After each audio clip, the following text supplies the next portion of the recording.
Hey folks, today's episode is brought to you by The Daily Show with Trevor Noah, premiering September 28th at 10 Central on Comedy Central. A few years ago, I sat down with Trevor on this show to discuss his comedy roots stemming from growing up during apartheid in South Africa. He's a funny and talented guy. Don't miss the premiere of The Daily Show with Trevor Noah next Monday. And be sure to watch weeknights and on the Comedy Central app. It's going to be a great show, and congrats, Trevor.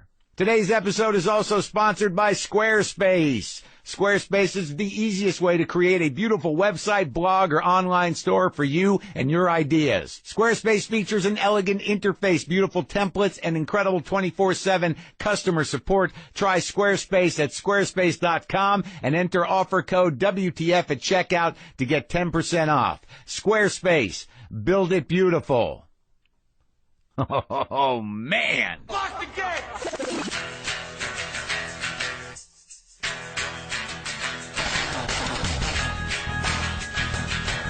All right, let's do this. How are you, what the fuckers, what the fuck buddies, what the fuckadelics, what the fucking ears, what the fuckaholics? What's happening? This is Marc Maron. This is WTF, the podcast. Yes, Keith Richards is on the show. He's got a new album out, Cross-Eyed Heart, which is out now. It's a sweet record. It's closer to Talk is Cheap, which was a great solo record. There's a documentary, Keith Richards Under the Influence. It's now on Netflix that everyone's loving. I got to watch it. But I talked to him. I talked to Keith Richards. Okay, am I going to keep it together just even to do this intro? Oh, my God. This is a pretty big day. Might be the biggest day ever. I don't know. It was a pretty insane day for me when this episode was recorded. I can tell you that. Okay? I mean, I know some of you know that Keith Richards looms large in my psyche and in my heart, people. And I don't think I'm alone in that. Yeah, I know that there's people in my generation, maybe the generation before me and the one before that and the one after me, that Keith is just the guy. All right? He was just the guy. I mean, there are those of us who idolized and still do just that outlaw rock and roll image that he created and remains. I mean, I don't even know if I can explain it, but there was just something about Keith. And those who get it, get it. I mean, Keith was just like the personification of fuck you. And there was something about that with a guitar. He was just a big fuck you with a guitar. And I was compelled, man. I don't even know when it first happened to me. I mean, I knew the Stones, but in my mind, there's an issue of Guitar Player magazine with him. It's not even a particular good picture with his eyes half closed with that fucking Telecaster, that TV yellow Telecaster, just leaning into it.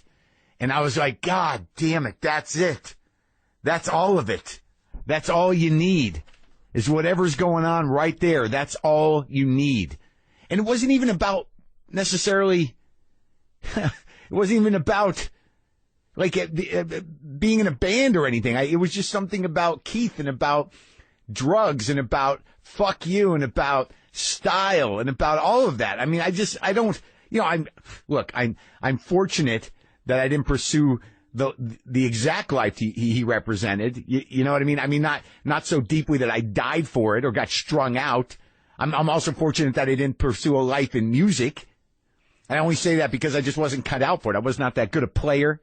Wasn't that confident necessarily, which I learned now is really all you need. I mean, but, being in a rock band was just not the direction that my ego was dragging me at that time. And also, I think it would have diminished it. My love and worship for fucking Keith Richards. The coolest guy in the fucking world. And I know that may sound hacking to some of you kids as I condescend to you. I know even using the term rock and roll may sound dated and weird, but Keith Richards was the original thing. Mark Lehner, the writer once, I think he was in an article for Spin. I couldn't find it because I was looking for it. It said that Keith Richards moving across the stage was like the EKG of rock and roll. And I thought that was just fucking beautiful. I actually wrote to him to find out exactly what he said, but he had no recollection of it. But it's a weird thing with Keith because my relationship with him is ongoing. Because my love of a particular type of rock and roll came directly from Chuck Berry somehow, through my father and through listening to the American Graffiti soundtrack and my father's love of oldies. I was just captivated by Chuck Berry and by that original riff. You know, the riff. And then, like, years go by where I'm loving Keith. I love the Midnight Rambler song more than anything in the world. And I don't even understand, you know, what makes Keith the amazing guitar player that he is. And over the years, you know, to understand Keith's rhythm and to understand, you know, why he's amazing. You know, because he's not like other guitar players. He's fucking Keith Richards. But the way he lays back and the way he nails a chord and the way that he decides what the rhythm is for a song and where it's at, I mean, it's fucking, you know, it's fucking Keith, man. And I know some of you heard, like, I could barely keep my shit together when I did that 10-minute interview with him. And some of you know that I read his book like it was a Bible that I could believe in. And I was blown away by his book because for years, you know, you just sort of keep Keith tucked away in your mind as this amazing, you know, dope fiend survivor. You know, this icon that represents the sort of like dark heart of rock music in some way. And then you read that book and you're like, holy shit, he's one of the great, you know, intelligent bullshit spinners of our time. There's a lot of hard truth, a lot of fact, a lot of history, but the dude can tell a story. And to me, that was just like, this only makes it better. This only makes Keith bigger, looming larger in my mind in different ways. And I guess it's just a big fucking, you know, love note to Keith Richards. But I was offered the opportunity to interview him. Now, you know, the Obama interview was intense and huge and an amazing event and an amazing interview. But I thought that, you know, I got my shit together. I knew what I was going to talk to the president about. You know, I prepared. I stayed focused. I think you could, you know, hear my nervousness was tangible in the first 5 or 6 minutes, but I think I eased into it. And, you know, within a very short time, I was calling him man and finishing his sentences for him. That's the leader of the free world. Could I keep my shit together with Keith Richards? Did I prepare? Let's do this first. We're sponsored today by Stamps.com. Your to-do list can seem out of control, people. So much to do, so little time. But with Stamps.com, there's one thing you can check off your to-do list, and that's going to the post office. With Stamps.com, buy and print official U.S. postage right from your own computer and printer. They send you a digital scale that automatically calculates the exact postage you need for any letter or package, any class of mail. Do everything right from your desk with Stamps.com or right in your garage, as we do here at the Cat Ranch. Print the postage you need, put it on a letter or a package, and just hand it to your mail carrier, and you're done. Stamps.com is only $15.99 a month, no long-term, multi-year commitments, and you also get special postage discounts with Stamps.com.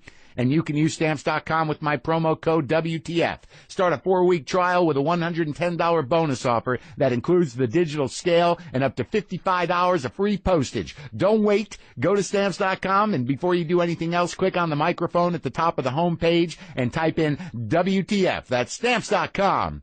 Enter WTF. Look, I want to take a second to remind you that we're sponsored today by DraftKings. You've probably seen DraftKings all over the place now that football season has started. So if you're thinking of playing DraftKings, you can enter for a free game using the promo code WTF. Now me, I don't know anything about this stuff. I would do a fantasy rock and roll band, and I'd probably be pretty good at that, but I'd lose at fantasy football, no question. However, a lot of you probably like fantasy football. Maybe some of you are actually good at it. You should try DraftKings. You play just like your regular season-long fantasy football leagues, but you get to pick a new team every time you play. So there are no season-long commitments, just a new game with a new team every week and a chance to win your share of $1 million. Go to DraftKings.com and use the promo code WTF to play for free in this week's Millionaire Maker event. You'll have a shot at $1 million, people. Enter WTF for free entry now, only at DraftKings.com. This isn't fantasy as usual. This is DraftKings. Welcome to the big time.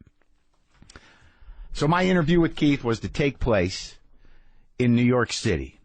It was to take place at the NPR building in an NPR studio because Keith was coming down from Connecticut to record Morning Edition. So we got to, the publicist, Fran, who was amazing, set us up to use the NPR studio after he did Morning Edition for an hour. And, Brendan McDonald, my producer, business partner who you met on the episode after Obama. You've met him before if you've been around a long time with the show. You know, we go down there to NPR, and we get there on time, and we're informed. We sit down in a conference room with Fran and another person from her organization, the Publicity House. And we're told that Keith is stuck in traffic coming down. He's running a bit late, probably an hour late. He got stuck behind a funeral procession. I'm not even fucking kidding. So we talked to Fran for a little while, and we were in a conference room where they were going to, meet Keith, and then he was going to do morning edition, and then he was going to regroup in there. And I noticed, on the counter, there was a small case of vodka miniatures and 2 6-packs of, I believe it was Sun-Kissed orange soda. So I'm like, that's the new fuel. Hey, I'm putting shit together. And so Brendan and I we go to Bryant Park, and, we have something to eat, and then we come back. And we're waiting.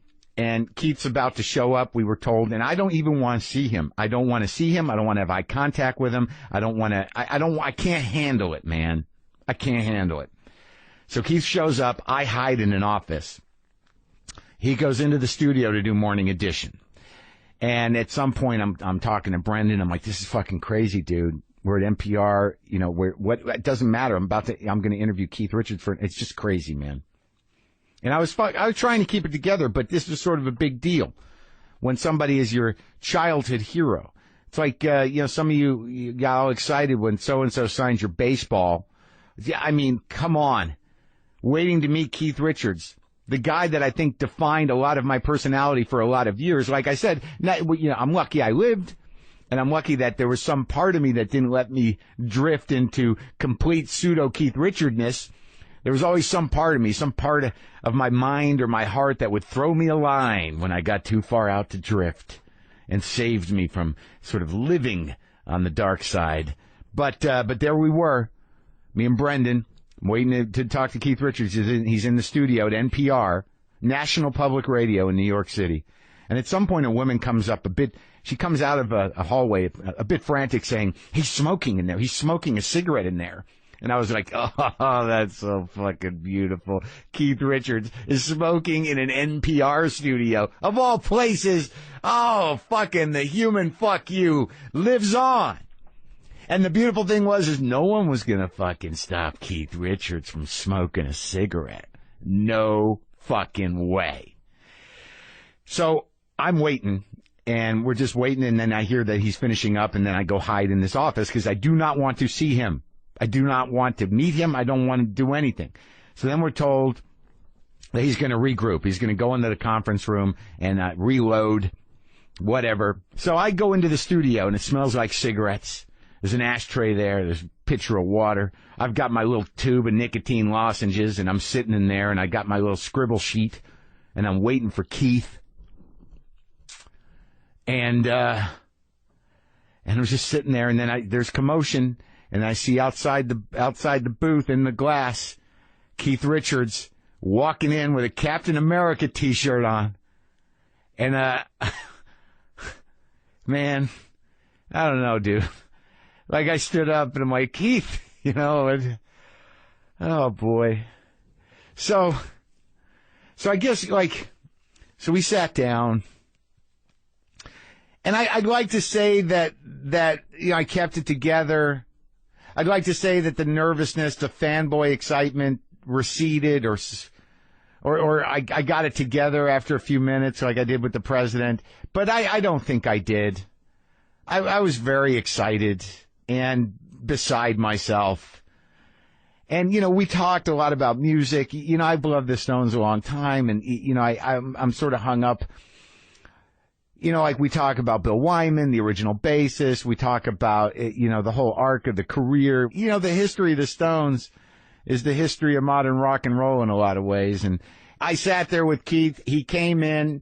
He walked in the studio trying to fucking recapture it in my head. It was amazing. He had a big, one of those sort of like keg party cups, like the red plastic cup filled to the brim with something iced and orange.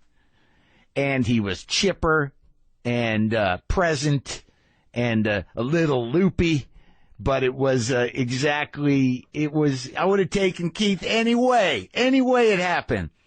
but he was fun. We had a good time, and there's something that happened after we hung out. It was because we were doing pictures, and he put his arm around me, and he gave me a hug, and he said, "You're a fun one." I don't want what, but you're a fun one. So I don't know if you knew that, folks, but after this interview, whatever happened, Keith Richards declared me a fun one. So Rolling Stones fans, lapsed Rolling Stones fans, or people who are too young to appreciate the fans, this is a historical document of a fucking lifetime fan meeting his fucking hero. So enjoy this, all right? I did. Me and Keith Richards.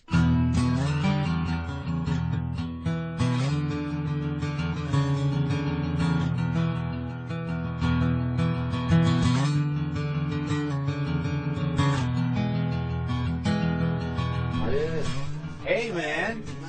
Nice to meet you. Pleasure, man. Wow. All right. Let's do it. Okay. We're on. We're on. Go. I got my nicotine candies. You got yours? Oh, baby, yeah. Right here. You got the real ones. Oh, I miss the Marlboro Reds. Yeah, man. I actually thought about smoking. I thought if there was a time to start again, it would be with you. Yeah. Be my guest. Let me just hold one. Yeah. Yeah, you can just look at it if you like. Thank you very much. Yeah, man. What are we drinking this afternoon? Nuclear waste. Oh, perfect. That's good. Yeah. You've adapted to it. No problem. I'm ahead of the game. I figured you'd drink nuclear waste. You have to, right? Just to keep going? Well, just to talk to you. I'm dying to figure out whether I'm going to light this fucking cigarette. You know, it's interesting. I don't know. Let's see if you can hold out. Okay, I'll try. It's been about a decade, but I think I talked to you briefly on the phone. I don't know if you remember. Maybe I'd like to think you would remember.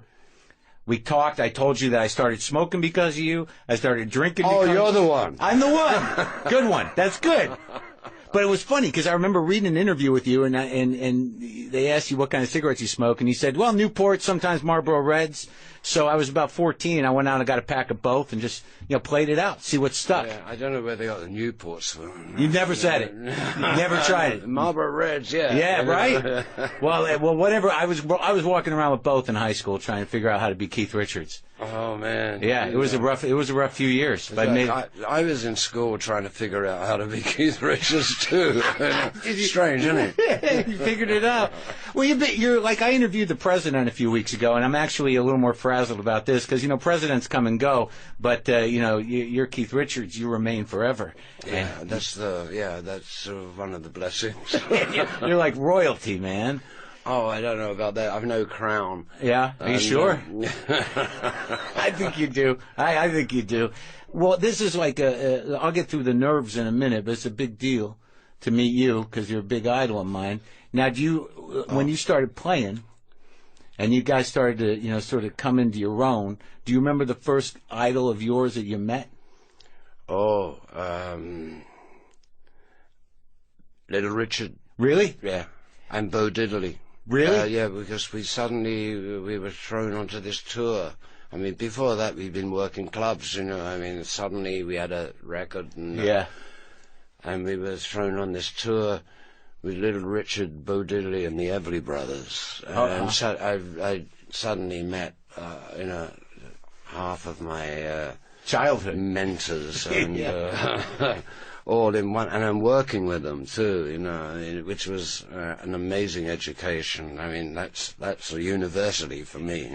Did you talk to Bo? Did you ask him questions? Yeah, we were on the road for like 3 or 4 weeks. Really? Yeah. I used to take care of Jerome Green, was his maracas player. And Jerome was a great lush. Yeah. And it was my job to get him out of the pub, to get him on stage. It's funny, I think those roles changed later in life. I was willingly happy to do it, because Jerome was a loose cannon, and, somebody had to do it. Right. So we ended up becoming great buddies, and Bo. Little Richard was amazing to watch. Yeah. His stagecraft, let alone his music. I mean, he had an English band with him. They weren't bad. A pickup band? Yeah, basically. But they were pretty good. But I mean, I'd have wished he had his own band with him. But at the same time, man, the way he would, you never knew where he was going to appear from. Right. I mean, he'd let that band play Lucille at the Riff. Right. For like 5 minutes, non-stop. Right. In total darkness, And then he'd turn up in the back of the auditorium, with the spotlight on him and walk through the crowd? Yeah, and then walk through. And I thought, wow, the way you can work a room, and I'm learning things. Right. You almost been learning things. Just yeah, sort of like, and the Everly Brothers, I mean, it's so meticulously beautiful. Those harmonies, right? Wow. Yeah. And you were with him for like 3 weeks, you did that tour? Yeah, 63, yeah. So that was before England's Newest Hitmakers? Or around the same time? It had just come out about the same time, yeah. When was the last time you listened to that record?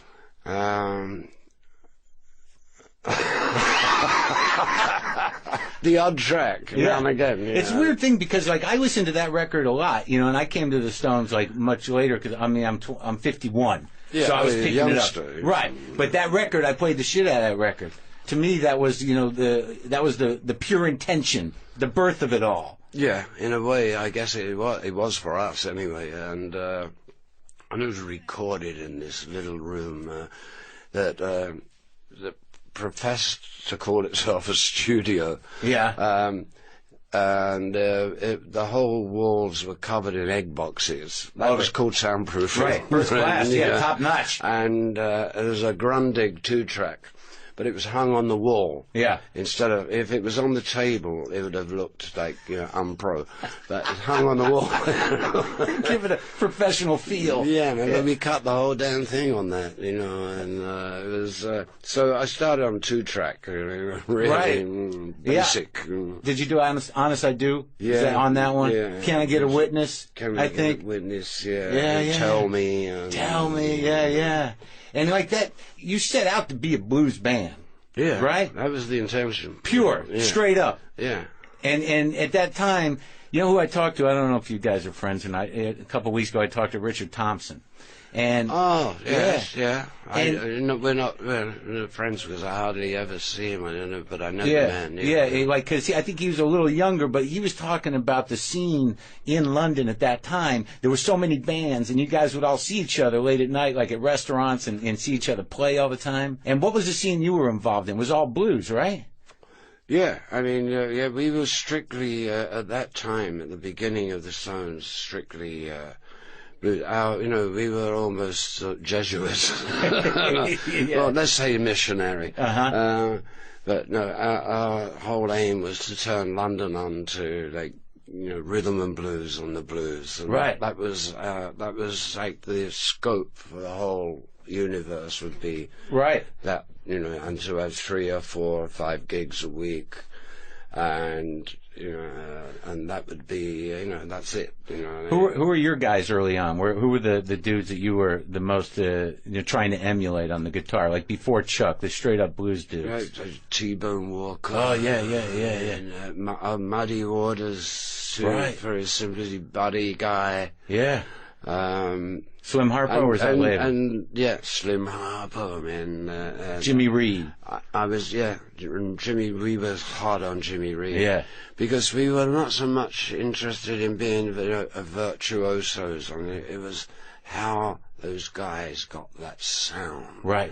And to us, it was the thing of trying to get close to making that kind of sound. Yeah. And we studied, man. What, you and Brian? We studied and starved. Yeah. What was Brian's thing?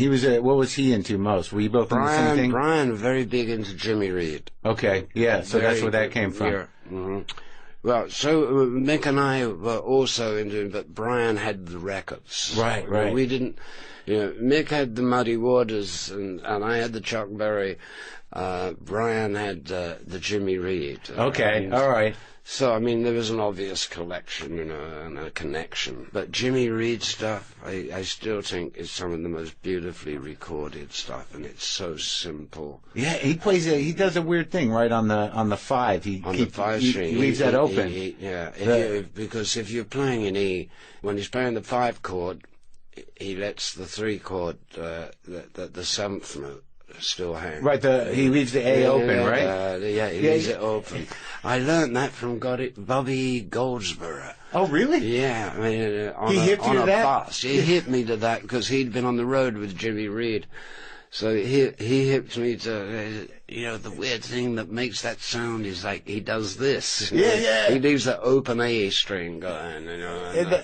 Oh man, I've been trying to get that for years. I would never have figured it, you know. Oh, it's funny how those moments happen. I mentioned they must have been a few of those moments, like when you were putting together your chops, where you're like, oh fuck, that's how that goes. Yeah. Are you kidding me? I mean, you keep looking, you know, at how did he pull that lick off? Right. You know, I mean, even with Chuck, when you did that fucking movie with him. Yeah, man.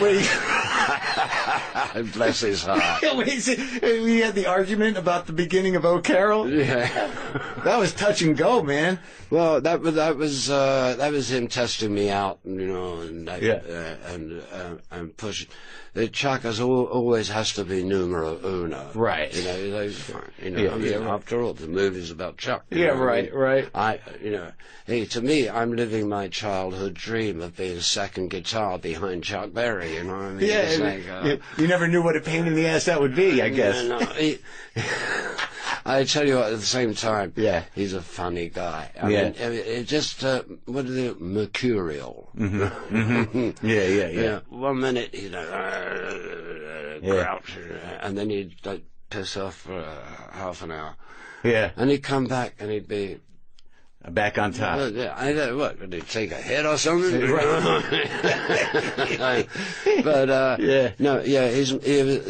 was a great mood changer, but incredible to work with. And I think my best feat out of that was when I said to Chuck Berry that Johnny Johnson's still around, because Ian Stewart, who had just died that year, who was the Stones piano player. From the beginning. From the beginning. I mean, actually, I consider the Stones to be Ian's band. Really? Yeah. He put it together. Really? He pulled us together. Without him, we wouldn't have coagulated. Uh-huh. And he only got pushed. He stopped being in the main lineup because what happened? Oh well, he wasn't good looking enough, and it was like they thought 6 was too many. Okay. Stu, having the largest heart in the world, said, "Yeah, I understand that. That's cool." But we recorded. It was still his band. And he became our roadie, our manager, road manager, and everything. Take care of everything. So I think that Ian Stewart considered us his baby, and I consider him my dad. Oh, that's sweet. But so your relationship with Ian sort of made you reach out and find Johnny. Yeah, because the last thing that Ian Stewart ever told me is, and this was just before he died, he said, "Don't forget, Keith, that Johnny Johnson is alive and playing in St. Louis." Right? Ian said that to you? Yeah. And within a year, I'm working with Chuck Berry, and I was saying, you know, in my mind, I'm saying to myself, well, without Johnny Johnson, it's never going to be the same. So I say to Chuck, "Hey, Chuck, Johnny around?" Yeah. And Chuck comes with a very deadpan face. He's in town. Any chance of getting him together on this thing? I'll give him a call. Yeah. And the next day there was Johnny, and then I realized I had the band, the stuff. Yeah. And I realized I had the stuff that had actually made Chuck's records. And sounds so good. Yeah. And that he literally learned how to play those licks from Johnny's piano playing. Yeah. That Johnny was first. Yeah, actually, yeah. And it's weird when I watch that movie, because I've been a fan of yours my whole life, but I'm not sure I necessarily understood, you know, how complicated the rhythm of Chuck Berry is, and how you deconstructed that to get your shit. Yeah, it's a variation on the theme, but Chuck and I basically play the same. It's basically the role. Right. You know, it's syncopation. Right. And for that you need a drummer that you can totally rely on, you know. Yeah. And which is, unfortunately for Chuck, once he'd used pickup bands went away. Yeah, because he couldn't rely on the drummer, right. and they were just bands he'd never met, you know. Right. Which is unfortunate in that respect. But because there's a bounce to it. But I've no doubt Chuck walked out with the money in a briefcase. Yeah, in a Cadillac. Oh, I know that briefcase. But that's it. That's a bounce. There's a bounce, right? It's a cut against the beat, you know. Right. But the drummer has to be right on. Yeah. For you to be able to like chop the beat around and move it and right. make it roll. Yeah. That's the roll in the rock. You know? And that, right. And that's Charlie.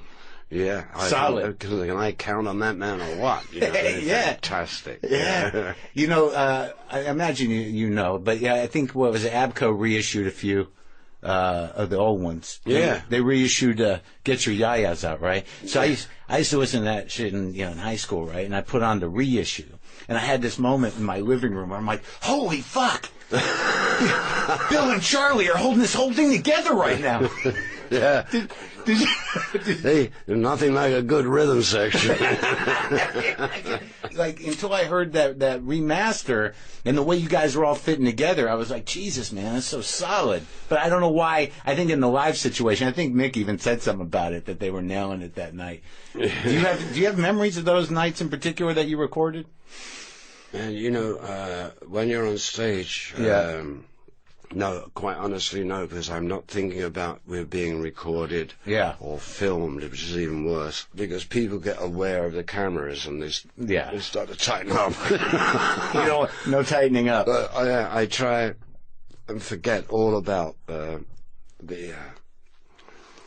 what's going on around me. Yeah. Just do the gig. Yeah. Yeah, I saw you in San Diego, I went.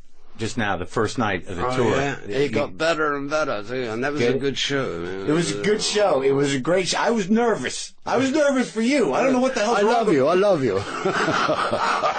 I hadn't been to see you in a long time. I saw you guys in '81 at Madison Square Garden when, I guess it was probably the Tattoo You tour, and Screamin' Jay Hawkins opened for some reason. Oh, yeah. Yeah, I think James Brown was supposed to.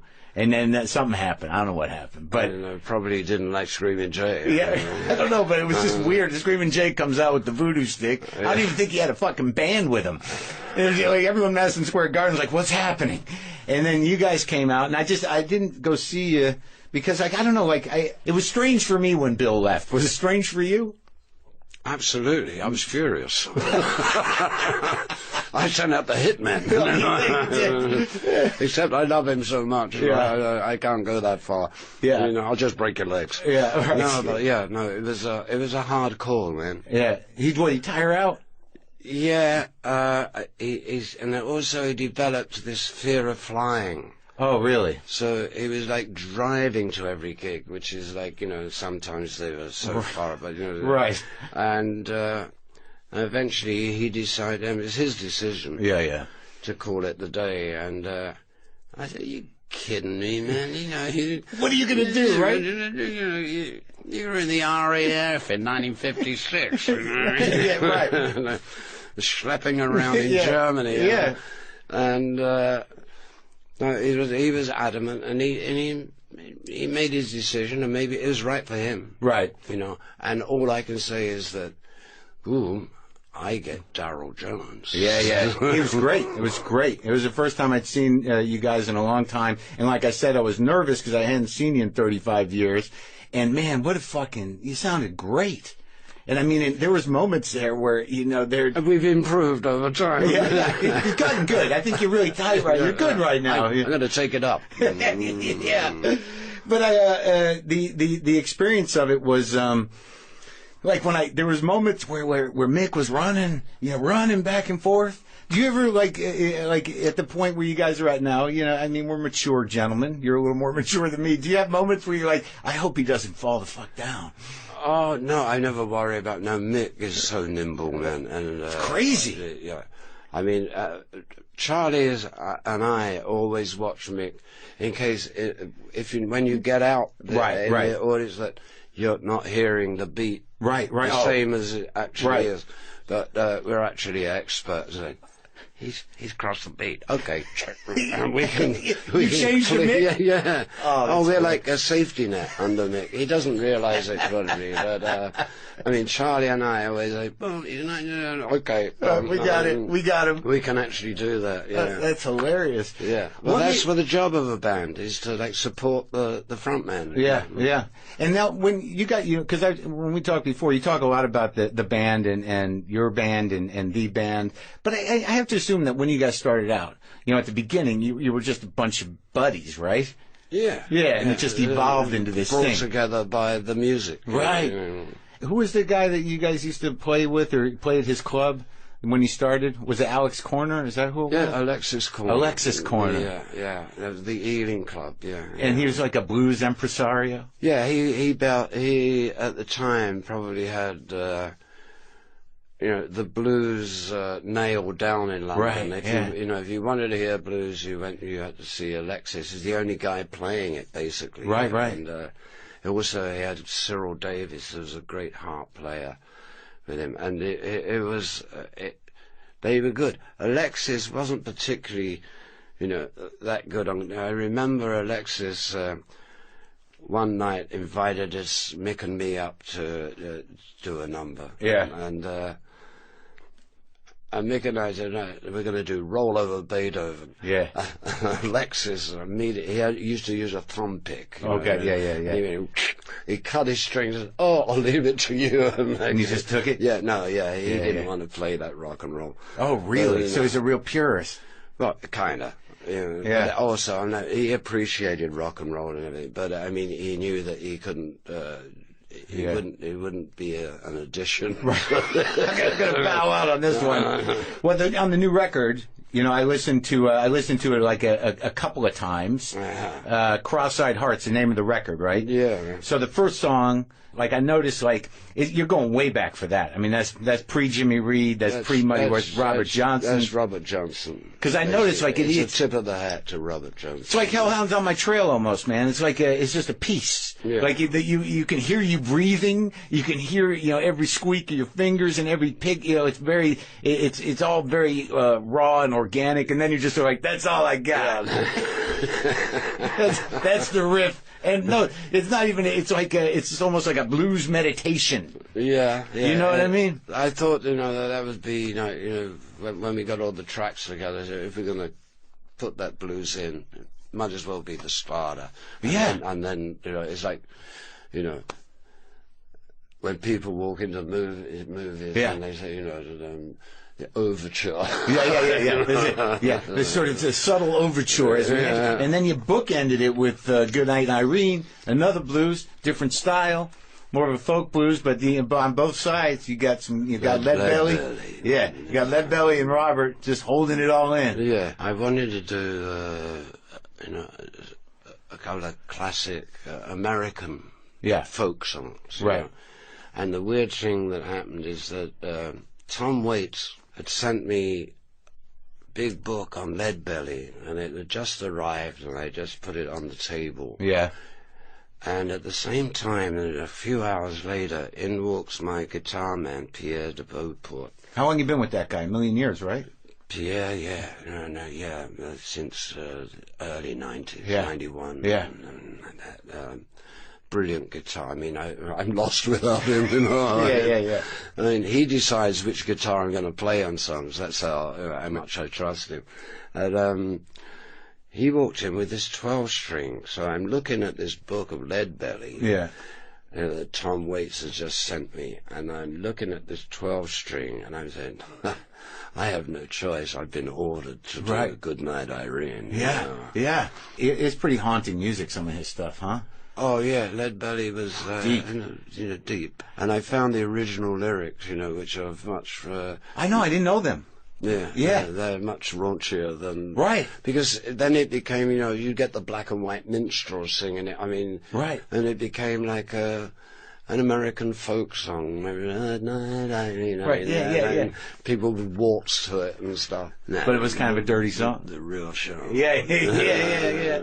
So what, like, you got a guitar guy, this guy Pierre, but like you're pretty committed to like a handful of guitars, right? There's 4 or 5 that you play pretty much all the time. Yeah, pretty much. When it comes down to work, yeah. And I was trying to figure it out on stage because I bought a Telly because of you way back when. Not a good one, but I had it. Yeah. I think you were on the cover of Guitar Player, but yeah, I think you had one that was altered. I don't remember. It had the rhythm pickup was regular, and then there was a humbucker, on the lead pickup. We do screw around with them. we do rewire them. Yeah. And we do play around with the pickups on them. Yeah. And you play that 54 all the time, that cream one, right? Yeah. For years. Yes, yeah, I'm bashing the hell out of it still, you know. What do you go into though? You're not pedal guy now, are you? No pedals? No. Just straight in. Hey man, I mean, it's enough to stand up straight. Let alone poking around on buttons, you know. So you just change the volume when you need to. Yeah, and also any of those effects that I need actually can be done from behind. Pierre's if we need a little tremolo. Yeah. We do it from, because I need to know where to put my feet. Oh yeah, you know. Yeah. I mean, tripping over those boxes. Yeah. It just ties you down. Yeah. Now, what made you decide? Because when I talked to you before, you guys were maybe going to do Sticky Fingers. You're going to run all 3, but that died in one night, and the recording of it sounded great. So, what made you the next night decide like, no, we're not gonna do it? Well, I don't know, maybe Mick's a better one to ask on that, but, you just thought, and I think we all thought that, doing it, the whole thing once was enough, and we were, that actually was sweating our balls getting through it, Really? But hey, the whole album, Sure. The hardest one to play and one of the most beautiful ones is I Got the Blues, right? Which is so slow. Yeah. And it's the hardest thing for a band is to keep a slow tempo down. I mean, everything tends to speed up. So it has to be, that Steve Gropper was great at that. With Otis, Right. And Al Jackson, the drummer, in Memphis. But you guys didn't want to drop into that. I also noticed, I think that to be the greatest rock and roll band and the biggest rock and roll show, you're gonna have, you gotta be big. You know what I mean? You did Moonlight Mile, which was beautiful. He hit those fucking notes. That was crazy. Yeah, I started to like playing that on the stage. At first I thought, going out on a limb here, Mick. It's a little sparse. But as we got into it, it was beautiful to play and great fun, and they were loving it out there. Yeah.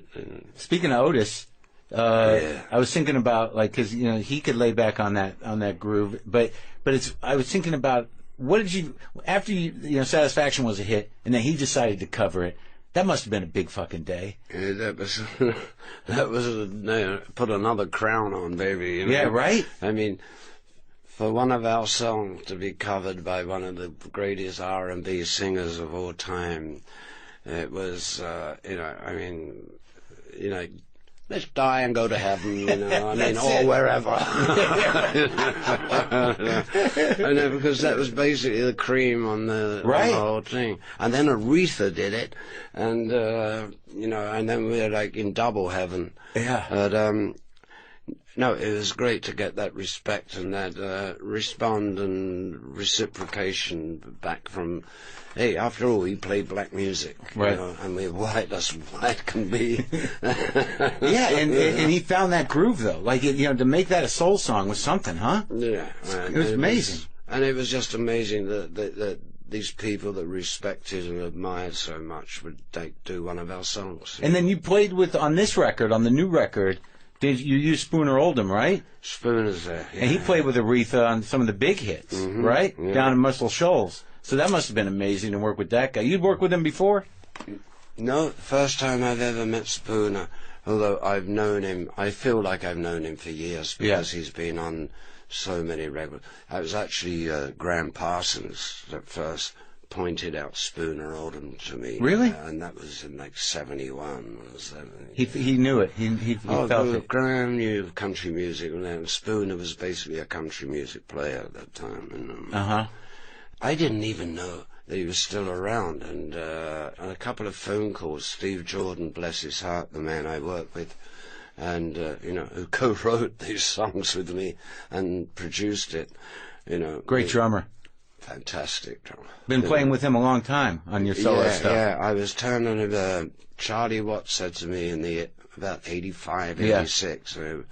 We knew the Stones were going to take a hiatus or a hibernation or whatever you want to call it. And Charlie Watts said, if you're going to work with anybody else, Steve Jordan's your man. Oh, yeah? And I took him at his word. I listened to Charlie assiduously. And Steve and I started to work together. And not only we just sort of worked together, we fell into each other's arms, and he was a great friend of mine. And, that's great. Yeah, it's beautiful, man. Yeah, I mean, it's nice to walk into a studio with a bunch of dudes and and trust, and we're going to make something. And so, the winos came together, Ivan Neville, man, Waddy Wachtel, I can never Forever praise. You play with that guy. I love that guy. Long time, right?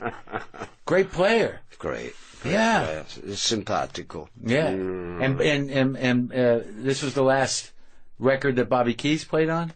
Unfortunately, yeah. I'm sorry you lost your friend, man. Yeah, thank you very much, yeah. Hey, Bobby's probably laughing his head off.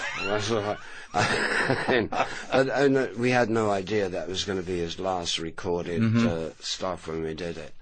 But, no, Bobby... Hey, that's Mr. Rock and Roll, man.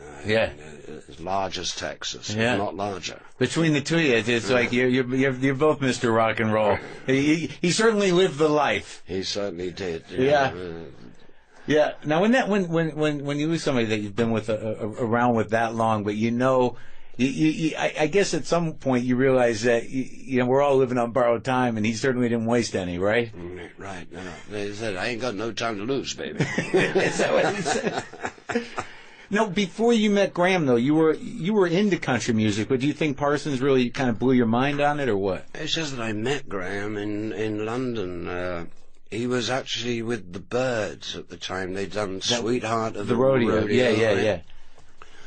And they'd stopped in London and did a couple of gigs, and then they were destined to go play South Africa. Mm-hmm. And I happened to bump into Graham that night. I went to see the show, and we got to talking after, and he said, I'm getting this sort of feeling, about South Africa, and I don't know, I don't understand it, I don't know. So I explained to him, it's like going to the South, honey, but even worse. Yeah. This is this isn't segregation, this is apartheid. Mm-hmm. And once he'd understood, he said, well, and he left the Byrds that day and stayed with me in London. Oh, really? He just let them go on their own? Yeah. On principle? Yeah.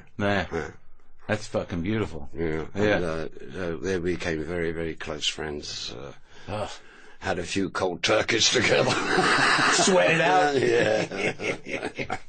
That's sad, too. Yeah, that guy died so young. Yeah, man. That's another one, But you still do, it's interesting, this record, it's got all the stuff that you love on it. You've got your soul ballad. You got your country music. I got my reggae. The reggae was really good, man. I was like, it's like doing reggae again. But you love it. I've always loved it. I've lived in Jamaica for many years. Yeah. You don't got that place anymore? Oh, yeah. You still have it? Mm-hmm. Oh. Yeah. But at the time you got it, though, didn't you have to get it? You couldn't come home, right? I burnt the passport, actually, to stay there. Yeah. Because someone sent me that box set that you did with those guys in the cave or something. What was that? The Wingless Angels. Yeah, man. The Rastafarian. Those recordings are crazy, man. Yeah. It's just like hours of I'm like, oh, there's Keith. I can hear a little Keith there, I was just backing up. Right, I was letting the guys have their wild, thing, man. And, luckily, because nearly all of them have passed away since. Oh, yeah. It's a nice box, that box. Yeah, it's a great, it was a great experience, and it was sort of, just to capture some of the last moments of this particular part of Jamaican culture. Yeah. And I managed to do it. Yeah. And they loved it. We had great fun. I mean, you couldn't have funnier sessions in your life. Yeah, yeah. A lot of weed. What do you want? A rum and milk. Yeah.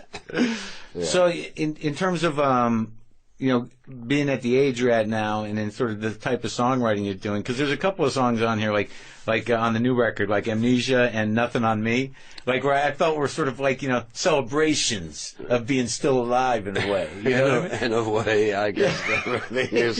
Yeah. I mean, Nothing on Me is. It basically was about being busted. Right. Yeah. And it wasn't until after listening to the whole record that I realised that the cops crop up a lot in this record, on Rob Bland. Yeah. Oh, that's right. Yeah. Well, you made it. You're not wanted anymore. You're good, right? Yeah. And there's no warrants out. That I know. You're set. You're solid. Yeah. Well, let's talk about guitar players for a minute, because all right. So you lost Brian. And then you bring Mick in, then you toured with Mick a bit, Mick Taylor. Mm-hmm. Now, I guess my question, if I'm really going to focus it, just out of my own curiosity, because there was some shift where you guys sort of invented modern rock and roll. There was some shift, probably right in the middle or right after Satanic Majesties, where the entire sound and the groove became what the modern Stones are. What do you think? What happened to sort of make that happen? Was there a moment where you're like, this is where it's at? I mean, the difference between how you cover Love in Vain, or what you did with the blues and country music on Let It Bleed and Beggars in Exile, it's just that became the template for rock and roll from that point forward. In a way, I can put this in 2 words: Jimmy Miller, producer. Yeah. Yeah. How did he affect that? How did he influence it? What did he say? Well, after Satanic Majesties, we were, Mick and I were like, we have to refocus, man. And that was a mad year. I mean, there was Sergeant Pepper and Satanic Majesties. Well, I guess they're all on acid, right? Which is true, So you did a little acid, you did the thing. Oh, they've gone to India. Yeah. So you had to keep up with the Beatles. I mean, we had to refocus, and at that time. Oh, that's interesting. So that was the end of you keeping up with the Beatles. You're like, we got to do our shit. Yeah. I mean, I couldn't go anywhere near there, and I realized that the Beatles, the boys themselves, are sort of outpaced themselves in a way, and they were, Well, they lasted what they were. What would they? That was it. They did. What are you going to do? What are you going to do? Numero uno, and so they started to like anybody else to play around but that was 67, 66, 67. Right. Those years were. I mean, it's crazy. I mean, there was LSD all over the place. Right. And so if you made. Did you like that shit? I had a couple of good trips and a couple of bad ones, just like anything else. Right. But no, it was not something that I'd wake up in the morning and sort of say, I must have a tab.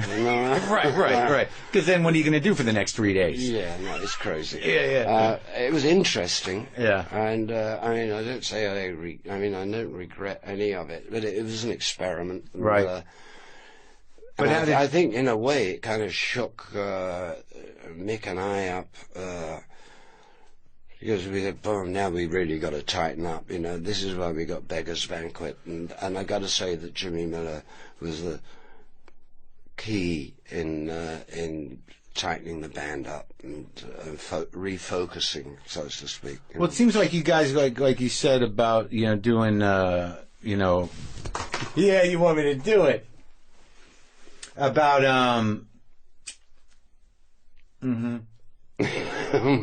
smoking that first cigarette in 10 years with Keith Richards. I don't know why I wouldn't do that. Thanks, man. I'm a bad influence, man. Not you, Keith. That sounds so. Not you. You're not a bad influence.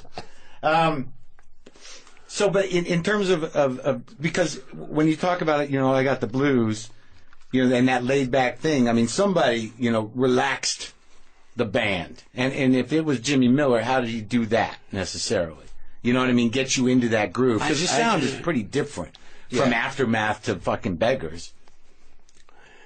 Yeah, it was. I think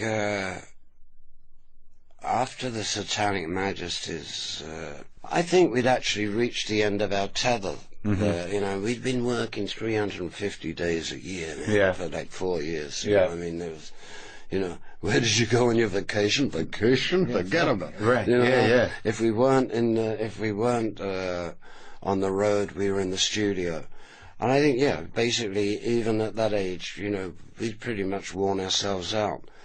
The year between that and bringing and getting Beggars Banquet together was basically re-energizing, getting some rest, re-energizing and refocusing. And as I say, to me, it was Jimmy Miller that kind of put the lens in the focus. You know, he was a drummer.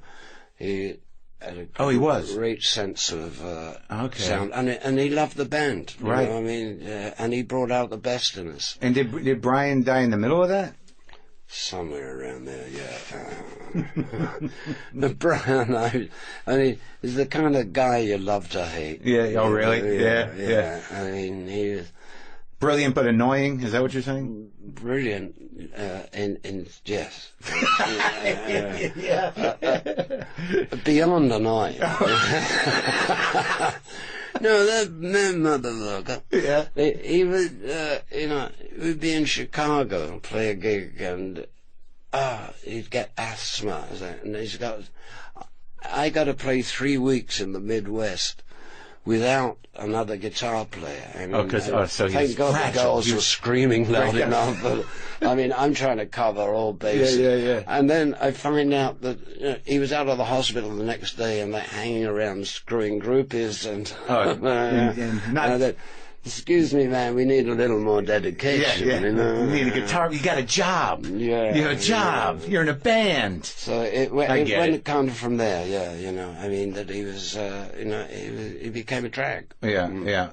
And then when Mick Taylor comes in, that was a whole different kind of guitar player, right? I mean, it's really interesting, the difference between, you know, like Taylor and Wood. But, like, Mick Taylor was, like, he was a big part of the sound for a couple albums, huh? He certainly was. I mean, a brilliant guitar player. Yeah. How's he doing?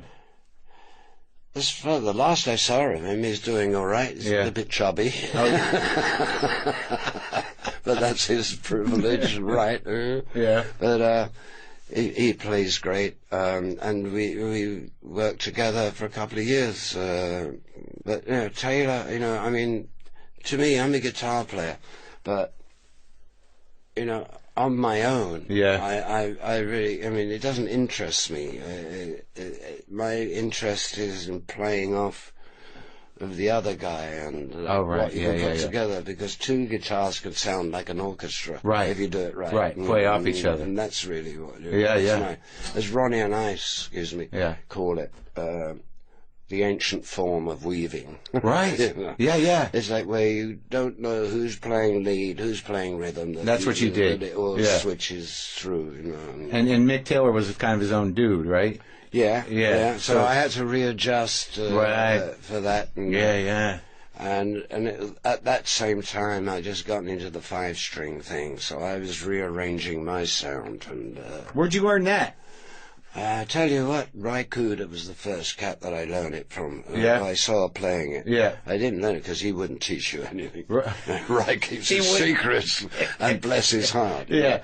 But I'm still finding out, man. I mean, it's what you can do with it, because it's a whole different... But to me, it sort of re-interested me in playing guitar, because it's pretty much at the end of my possibilities on just straight tuning. You know, right. I mean, I'm not going to be Charlie Christian. Yeah. Yeah. You accepted that. And I don't want to be. Right. You know, but when I got to the open G thing, I started to really research it. Yeah.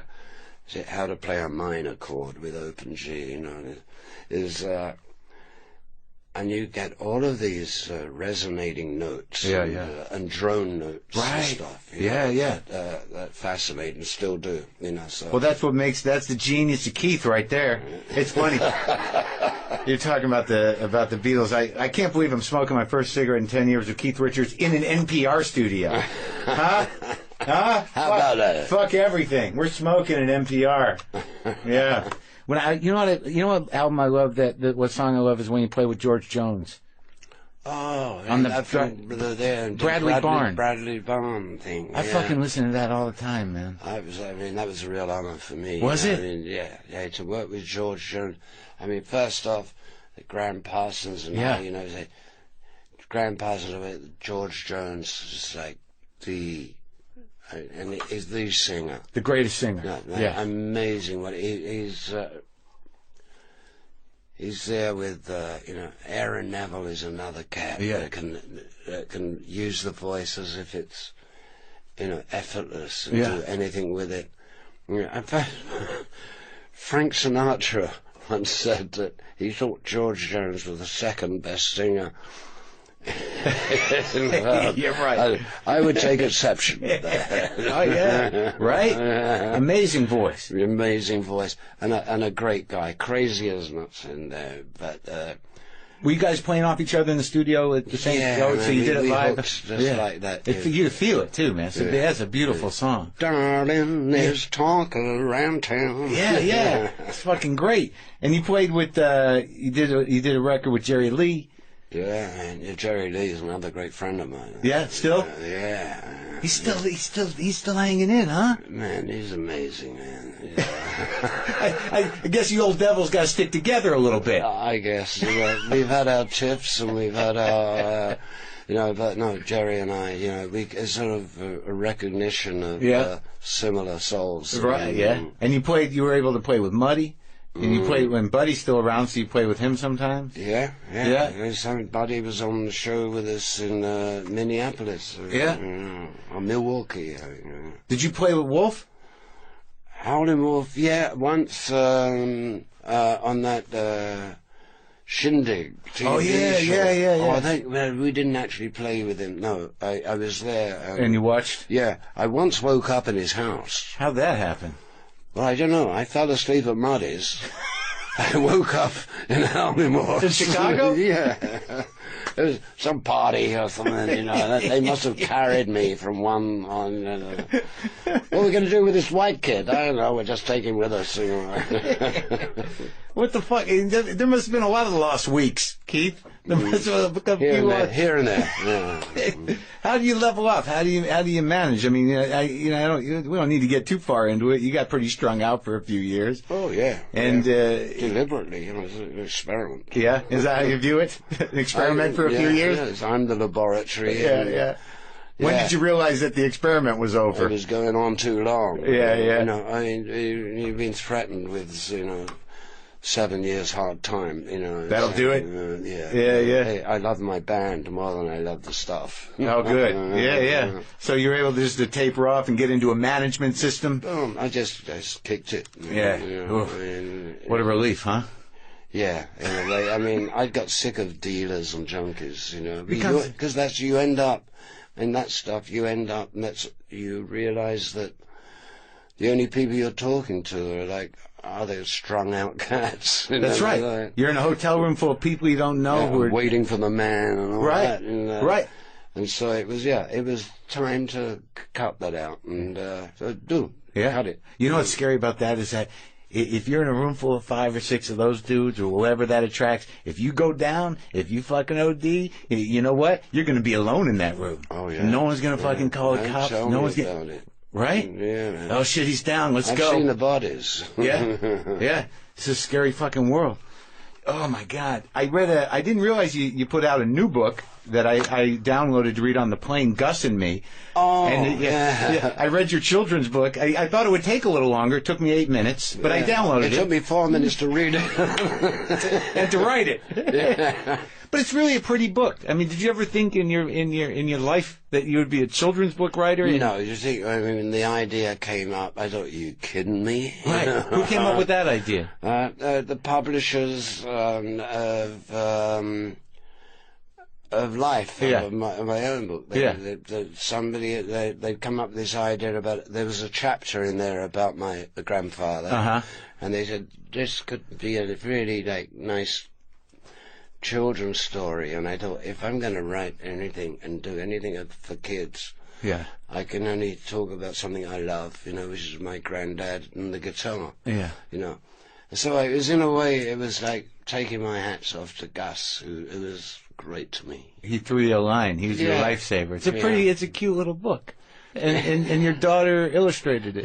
And it was a family affair. But she did a great job. Those are really pretty. It's a pretty little book. I couldn't believe I'm reading. I'm getting choked up reading a Keith Richards children's book. I know. I love to sort of throw you the odd. I'm listening to your record, and then I'm reading your children's book, and I'm like, what the fuck? All I wanted to do was drugs, but I'm broadening my horizons. I'll say, man. Well, you've got some grandkids, right? We got 5. 5. Yeah. Do you love hanging out with them? Yeah. Yeah? Yeah, it's worth hanging around to be a granddad, yeah. Did you ever think you would? I mean, at certain times, no, but here I am, and there's 5 grandkids, and it's another thing, it takes you on another level. It's one thing being a father, which is like fun enough. You had a couple shots at that. Yeah, 2 sets. Yeah, 2 sets of that, and out they come, but they're great little kids. Yeah. And, What, do they have a name for you? Just grandpa or granddad, or what do they call you? Grandpa. Yeah. Him. And you get along with all your kids? Yeah, sure. Yeah, no, it's a very close family in that respect. Yeah. It's like a tribe. How were you with your dad growing up? In general. I mean, because I know you loved Gus, but your father, did you guys fight it out for a few years, or? I don't know. I grew up with just my mum and my dad. Yeah. So I grew up in a very adult area. So I mean, sometimes I sort of wished I had a brother or a sister, so I didn't have to listen about the arguments about the rent and the insurance and whatever. What I mean? Yeah. But there's no way out of that. So you sort of grow up in an adult household, whether you like it or not. Yeah. And they treat you like a kid, and at the same time, you know they have problems, and but not between themselves, but just like day-to-day living. I mean, my dad worked.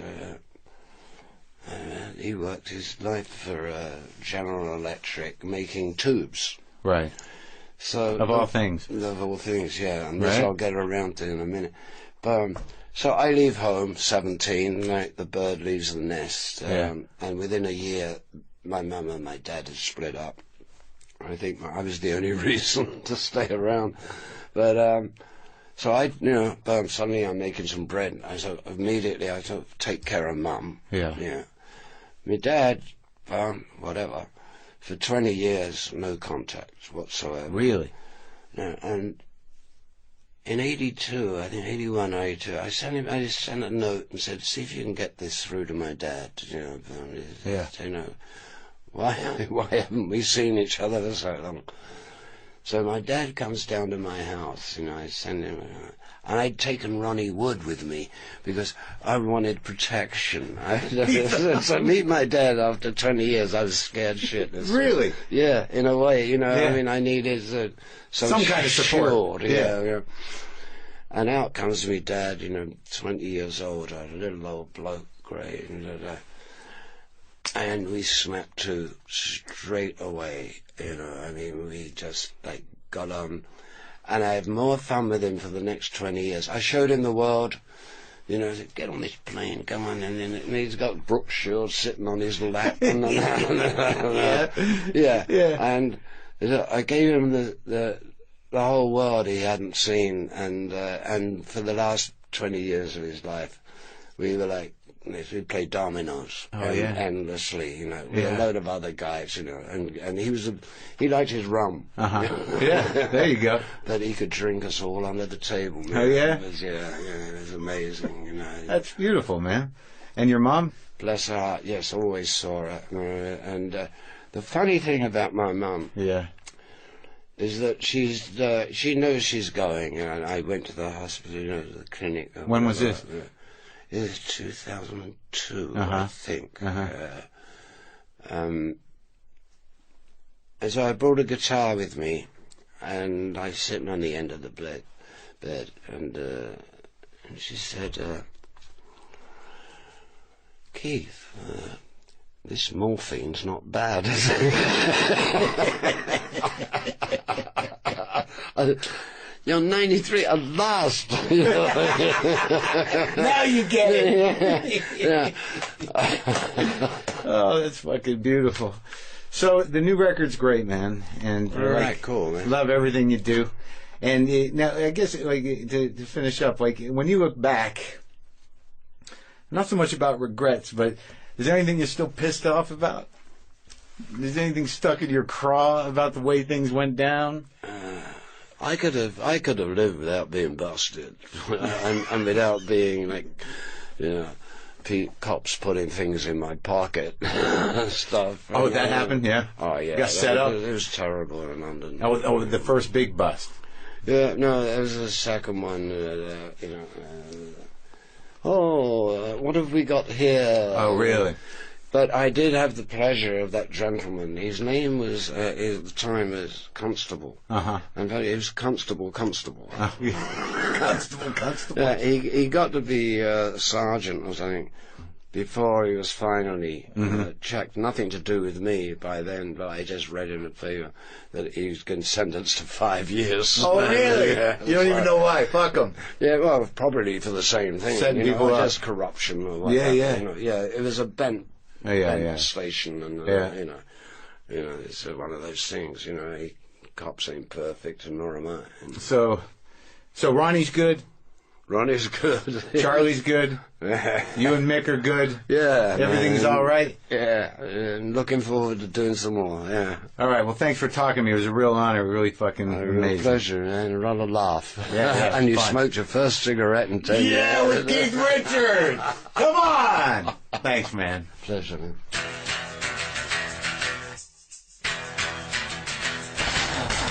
Okay, that was it. That was me and Keith. That was crazy. I got choked up. Oh, my God. Whew. All right. I'm a fun one. Remember, he said that. I'm a fun one. All right. So I hope that wasn't too embarrassing for me. Look, folks, I'd like to mention here at the end that we're sponsored by Universal Pictures and their upcoming film, Steve Jobs. The director of Slumdog Millionaire and the writer of The Social Network bring you Steve Jobs, starring Michael Fassbender, Kate Winslet, Seth Rogen, and Jeff Daniels. Critics are calling it must-see, one-of-a-kind cinema that cannot be ignored. In select theaters October 9th, everywhere October 16th. Fucking me and Keith Richards, man. Come on! I got to play a Telecaster now. You can go to WTFpod.com for all your WTF pod needs. Get a little justcoffee.coop. I get a little back on the back end there on the WTF blend. They've been with us since the beginning. What else? Yeah, get on the mailing list. Check the schedule. I'll be in Australia in October. Man, you guys. You heard it. I talked to Keith Richards. I can't fucking believe it. Now what do I do? That's it. People ask me, what are you going to do after Obama? What am I going to do after Keith Richards?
Boomer lives!